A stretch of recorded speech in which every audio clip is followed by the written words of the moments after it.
Okay. Now, after the prediction of periodic table groups period, next the topic is properties of periodic table. In the properties of periodic table, हम लोग देखेंगे कि periodic table की उनकी खुद की क्या प्रॉपर्टीज होती है, और ये जो प्रॉपर्टीज हम बात करेंगे ये किस टाइप की प्रॉपर्टीज है। ये जो प्रॉपर्टीज है हर एलिमेंट का कैरेक्टर बताएगा। उसका अगर वो मेटल है तो मेटेलिक नेचर बताएगा, नॉन मेटल है तो नॉन मेटेलिक नेचर बताएगा, क्यों मेटलॉइड है ये बताएगा, एसिड बेस सब एलिमेंट के सारे कैरेक्टर्स यही प्रॉपर्टी डिसाइड करेंगे। उनका बड़ा है छोटा है साइज वो बताएगा, डेंसिटी ज्यादा है कम है, सारा properties of periodic table he explain करेगा। ठीक है, तो सबसे पहली जो प्रॉपर्टीज है वो है effective nuclear charge. In the effective nuclear charge होता क्या समझेंगे।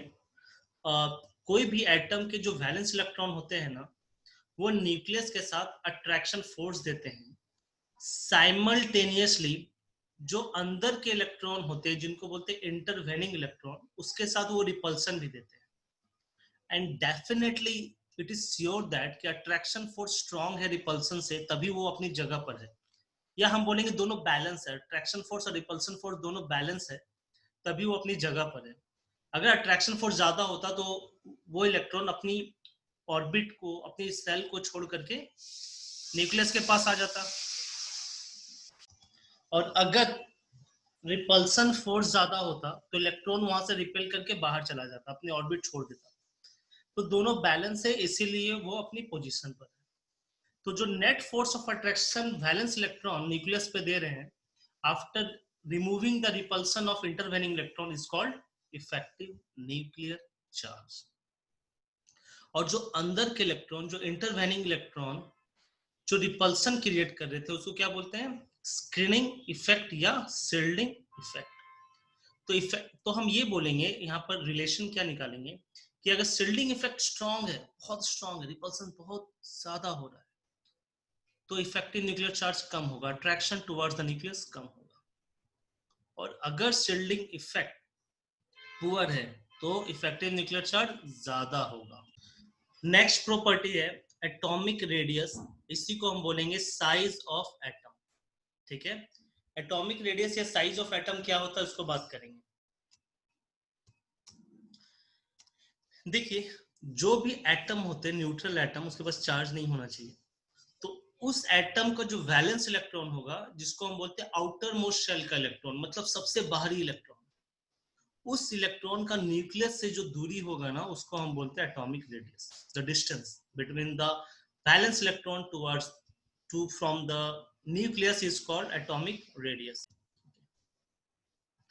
अब देखो यहाँ पर क्या कंसेप्ट है कि एटम बहुत छोटा होता है, ठीक है, बहुत छोटा होता है, मतलब कि पिकोमीटर में इसका रेडियस वगैरह हो सकता है। हमने आपको एटॉमिक सिस्टम में थोड़ा बहुत कंसेप्ट बताया था।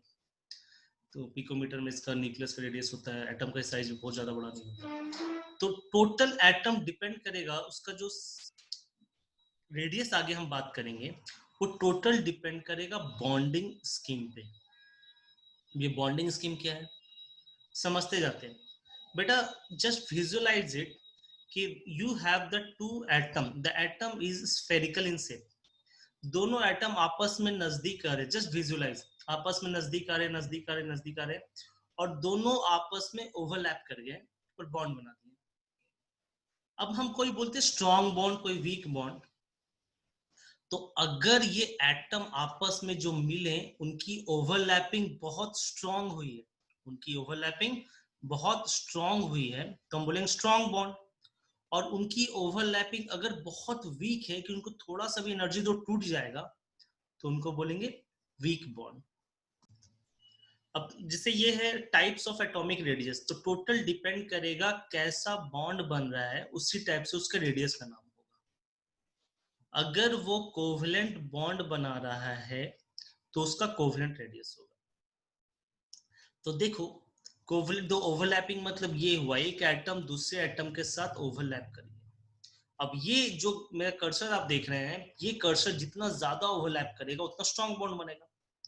तो अगर ये कोवलेंट बॉन्ड बना दिया, मैंने बोला एटम ए और एटम बी कोवलेंट बॉन्ड बनाया, ठीक है।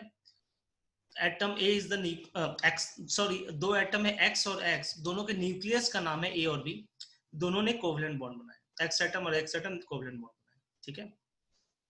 तो कोवलेंट रेडियस कैसे निकलता है? Half, I repeat, half of the distance between their centre of nucleus.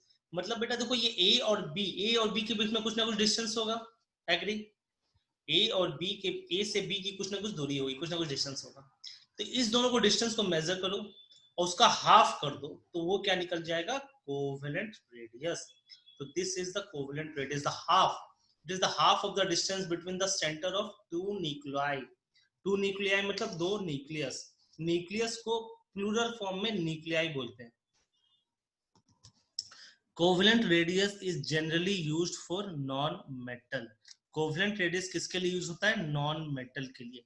जैसे एग्जांपल मैं आपको दे रहा हूं, हाइड्रोजन मॉलिक्यूल H2, H2 में एक हाइड्रोजन एटम दूसरा हाइड्रोजन एटम आपस में ज्वाइन कर गया, और जो रेडियस बना होगा वो क्या बना होगा? Covalent radius. तो मैं आपको एक ट्रिक बता देता हूं कि कैसे कोवेलेंट रेडियस पहचानेंगे, ठीक?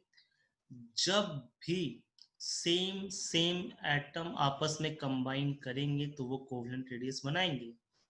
Example, H2, O2, N2, F2, Cl2, Br2, I2, ये सारे कोवेलेंट रेडियस बनाएंगे।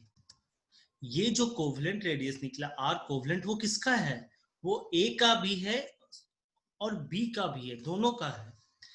समझ में आई? कंबाइन नहीं निकला है, ये निकला है किसी दोनों में से किसी भी एटम का कोवेलेंट रेडियस निकला है। अब देखो, हम बात कर रहे हैं कि सिंगल बॉन्ड कोवेलेंट रेडियस, मतलब वही कि एक एटम और एक एटम दोनों के बीच में सिंगल बॉन्ड है। आपको पता है single bond, double bond, triple bond होते हैं। सिंगल बॉन्ड रहेगा तो दोनों का जो रेडियस होगा क्या हो जाएगा? दोनों का सेम एटम है तो दोनों के डिस्टेंस भी सेम होगी न्यूक्लियस से, तो R A plus R A, तो आर ए क्या है? एटॉमिक रेडियस, एटॉमिक रेडियस, तो टोटल क्या हो गया? 2 RA। 2 RA कहां से कहां तक का distance? A to A. A to A का मतलब क्या हुआ? दो सेम एटम है, दोनों के सेंटर का नाम है ए और ए, तो डिस्टेंस फ्रॉम ए टू ए, तो डिस्टेंस फ्रॉम ए टू ए को 2 से डिवाइड कर दिए तो वही आ गया कोवेलेंट रेडियस।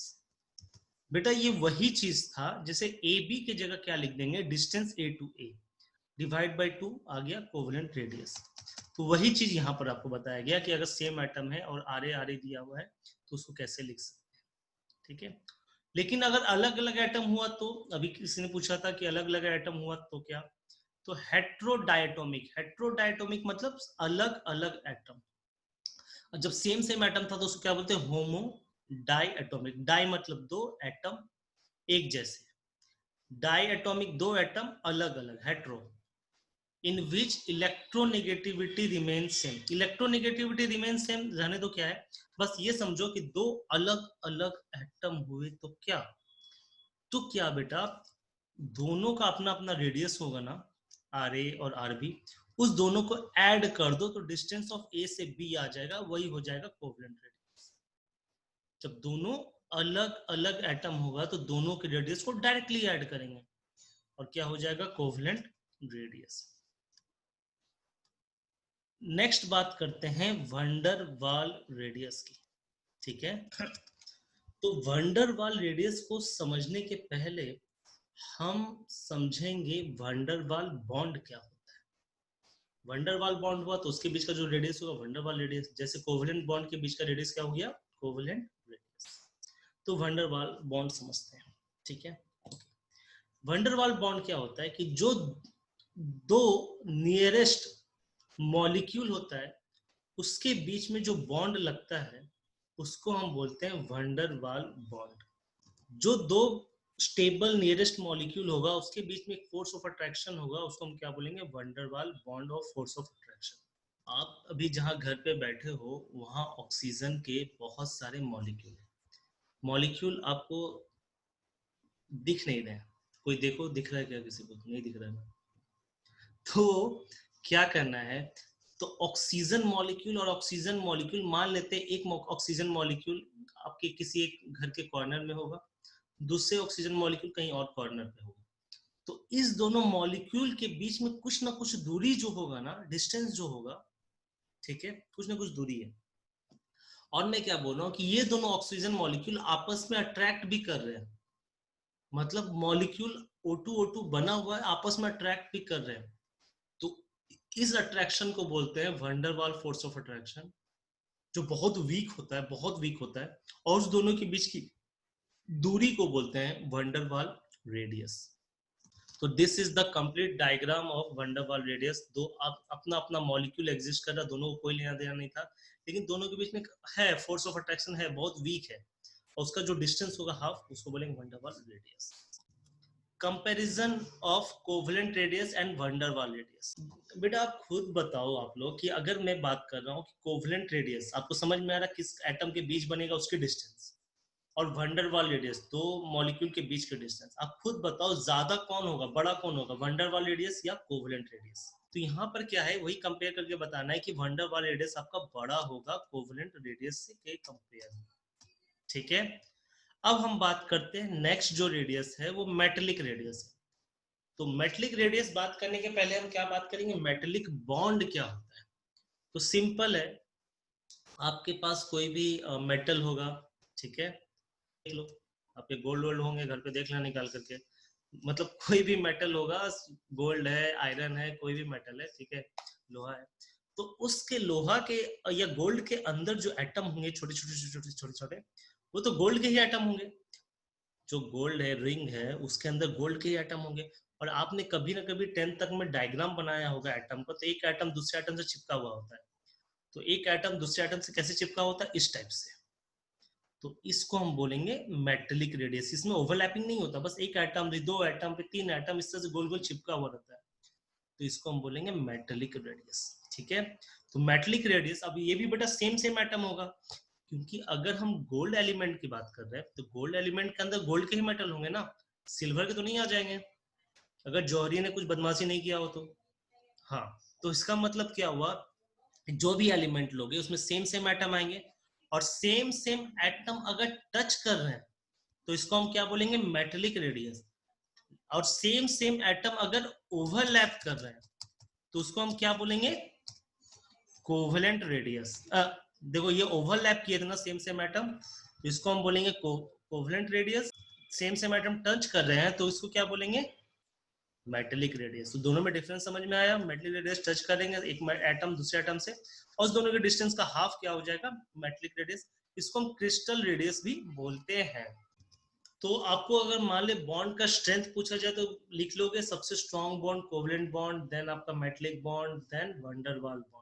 उसी हिसाब से रेडियस हो जाएगा, जो जितना स्ट्रॉन्ग बॉन्ड होगा वो उतना अच्छा से ओवरलैप करेगा, उसकी डिस्टेंस और कम जाएगी, वो उतना छोटा हो जाएगा, रेडियस उतना उतना कम हो जाएगा। देखो सबसे बड़ा रेडियस किसका होगा, van der Waals radius, then metallic या crystal radius, then covalent radius. ये उनका ऑर्डर है, ठीक है। तो वही metallic radius is always greater than the covalent radius, यही आपको लिखा हुआ जो हमने आपको बताया है, ठीक है, ओके। देखो अब हम बात करें वैसे क्वेश्चंस की जो आने के चांसेस है, ठीक है। साइज ऑफ आयंस, अब आयंस की बात करेंगे, जैसे मैं फर्स्ट ग्रुप के एलिमेंट को बात कर रहा हूँ, लिथियम आयन, मतलब लिथियम के ऊपर positive charge, sodium ion, sodium के ऊपर positive charge, potassium ion, potassium के ऊपर positive charge, rubidium ion, rubidium के ऊपर पॉजिटिव। देखो हम मतलब क्या कर रहे हैं, ऊपर से नीचे जा रहे ग्रुप में, लिथियम से सोडियम, सोडियम से पोटेशियम, पोटेशियम से रुबेडियम, ठीक है। तो जब हम ऊपर से नीचे जाते हैं ना तो उनकी साइज बढ़ती जाती है, बढ़ती जा रही है, लिथियम से बड़ा सोडियम, सोडियम से बड़ा पोटेशियम, पोटेशियम से बड़ा रुबेडियम, ठीक है। उसी तरह अगर हम ग्रुप 2 की बात करें, बेरिलियम, उसके बाद क्या आता है, मैग्नीशियम, उसके बाद कैल्शियम, उसके बाद स्ट्रॉन्सियम, तो इनकी भी साइज बढ़ती जा रही है, down the group size increase हो रही है। तो वही लिखा, the size of ion increases as we go down the group, but उस पर चार्ज क्या होने चाहिए, सेम चार्ज होने चाहिए। अगर फर्स्ट ग्रुप की बात करें तो सिर्फ +1, सेकेंड ग्रुप की बात करें तो +2। ये fluorine, chlorine, bromine, iodine, group 17 element, halogen, इसकी भी down the group size increase होते जा रही है। तो ये इंपॉर्टेंट पॉइंट है कि down the group size is increases related. Next क्या है, अगर हम बात कर रहे हैं ionic radius decreases as more electron are ionised off that is a valency increases. मतलब क्या, देखो आयोनिक रेडियस की जब भी बात करेगा, एक नया वर्ड आ रहा है, आयनिक मतलब आयंस, आयनिक मतलब आयंस, तो आयंस की रेडियस, ठीक है, ओके, जैसे ऊपर वाला सारा आयंस का रेडियस था। अब एक ही एटम में अगर हम चार्ज बढ़ाते जा रहे हैं, very very important topic, chromium, Cr for chromium, chromium +2, chromium +3 3 electron lose कर चुका है, क्रोमियम +4 4 इलेक्ट्रॉन लूज कर चुका है, क्रोमियम +5 5 इलेक्ट्रॉन लूज कर चुका है, क्रोमियम +6 6 इलेक्ट्रॉन लूज कर चुका है। तो देखो जैसे जैसे इलेक्ट्रॉन लूज करने की टेंडेंसी बढ़ रही है, मतलब पॉजिटिव चार्ज बढ़ रहा है, वैसे वैसे एटम छोटा होते जा रहा है। सबका साइज देखो, Cr+2 0.8 एंगस्ट्रॉम, फिर 0.6 0.5 0.4 0.44, मतलब साइज डिक्रीज हो रही है। As the number of positive charge increases, the size of the ions is decreases. Next बात करते हैं for D and F orbital. D F orbital के कारण क्या होता है, देखो डी और एफ ऑर्बिटल बहुत बड़ा ऑर्बिटल होता है, ठीक है, बहुत बड़ा ऑर्बिटल होता है। तो इस ऑर्बिटल में इलेक्ट्रॉन जो होते हैं दूर दूर में होते हैं। अभी सिर्फ समझते जाना, डी और एफ ऑर्बिटल बहुत बड़ा होता है जिसमें इलेक्ट्रॉन बहुत डिस्टेंस पे होते हैं, ठीक है। जैसे एक छोटा सा कमरा है, उसमें 5 लोग हैं, तो उस कमरे में अगर छोटा कमरा है तो उसमें 5 लोग रह सकते हैं, जहां जहां मतलब कोशिश करेंगे चिपक के तो नहीं रहेंगे, दूर दूर नहीं रहेंगे। लेकिन एक बहुत बड़ा हॉल है, बहुत बड़ा हॉल है, बैंक्वेट हॉल टाइप का बहुत बड़ा हॉल है, तो उसमें 5 लोग तो दूर दूर भी रहेंगे ना, तो दूर दूर अपना टहल रहे हैं। तो उसी तरह सबसे मैंने आपको बताया था सबसे बड़ा ऑर्बिटल होता है एफ, फिर डी, फिर पी, फिर एस। तो डी ऑर्बिटल, एफ ऑर्बिटल बहुत बड़ा बड़ा होता है, तो उसके इलेक्ट्रॉन भी दूर दूर में होते हैं। तो जब इतना दूर में होते हैं, खुद ही इतना दूर में है, तो बाकी इलेक्ट्रॉन को रिपल्सन नहीं करेगा। छोटे कमरे के लोग आपस में एक दूसरे से टकराने के चांसेस है, रिपल्सन करेंगे, लेकिन जब बड़ा हॉल है तो वहां पर लोग आपस में नहीं टकराएंगे, ठीक है, तो उनकी रिपल्सन कम होगी, मतलब शिल्डिंग इफेक्ट कम होगी। तो शिल्डिंग इफेक्ट कम होने के कारण क्या होगा, आउटर मोस्ट इलेक्ट्रॉन का न्यूक्लियस के साथ अट्रैक्शन स्ट्रांग हो जाएगा, और इसको हम बोलेंगे अट्रैक्शन स्ट्रांग हो जाएगा, ठीक है। तो अब समझने की कोशिश करना मेन कंसेप्ट, अगर किसी आउटर मोस्ट इलेक्ट्रॉन का न्यूक्लियस से अट्रैक्शन स्ट्रांग होता जा रहा, स्ट्रांग होता जा रहा, तो सोचो, थोड़ा विजुअलाइज करो, वो बॉन्ड थोड़ा छोटा छोटा छोटा हल्का हल्का छोटा होता जाएगा, रेडियस हल्का हल्का छोटा होता जाएगा, कोशिश करेगा छोटा होने का, तो कॉन्ट्रैक्ट कर रहा है, सिकुड़ रहा है, कॉन्ट्रैक्ट कर रहा है, तो इसको हम क्या बोलेंगे, लैंथेनाइट कॉन्ट्रैक्शन। और उसी का ये एग्जांपल दिया हुआ हॉफमैन, जिरकोनियम, नोबिडियम का, ये सब लैंथेनाइट कॉन्ट्रैक्शन का साइज थोड़ा थोड़ा छोटा होता जा रहा है या कंपेरेबल होता जा रहा है। अब हम बात कर रहे हैं, अगर कोई एटम में अलग अलग चार्ज है तो उसकी साइज क्या होंगी, लेकिन उसमें एक कंडीशन है कि वो होंगे आइसो इलेक्ट्रॉनिक्स के बारे में। आइसो इलेक्ट्रॉनिक्स का मतलब होता है जिनके ऊपर सेम नंबर ऑफ इलेक्ट्रॉन हो, ठीक है। जैसे N-3O-2F- नियोन, सोडियम Mg+2Al+3, सबके पास 10-10 इलेक्ट्रॉन है। कि जब आइसो इलेक्ट्रॉनिक स्पेसिस होगा ना, तो जितना नेगेटिव चार्ज ज्यादा होगा वो एटम उतना बड़ा होगा, ठीक है। तो more is the negative charge, more is the size of ion. Isoelectronic species की साइज की बात कर रहे हैं कुछ एग्जांपल के साथ। देखो sulphur ion, chlorine ion, potassium ion, calcium ion, strontium ion, सबके पास 18-18 इलेक्ट्रॉन है। आप देख लो सबका एटॉमिक नंबर, इलेक्ट्रॉन लूज करके और गेन करके देखो, सबके सब आइसो इलेक्ट्रॉनिक हो रहे हैं, और सबका साइज क्या हो रहा है, इंक्रीज होगा। सबसे बड़ा होगा S-2, then Cl-, then K+, then Ca+2, then Sc+3। Periodic table में वैरी कैसे करता है atomic radius, in group wise down the group atomic size, atomic radius is increases because the size of shell, size of orbit is increases. देखिए in period wise क्या होगा, When we move left to right in a period, then the atomic size is decreases since effective nuclear charge is increases.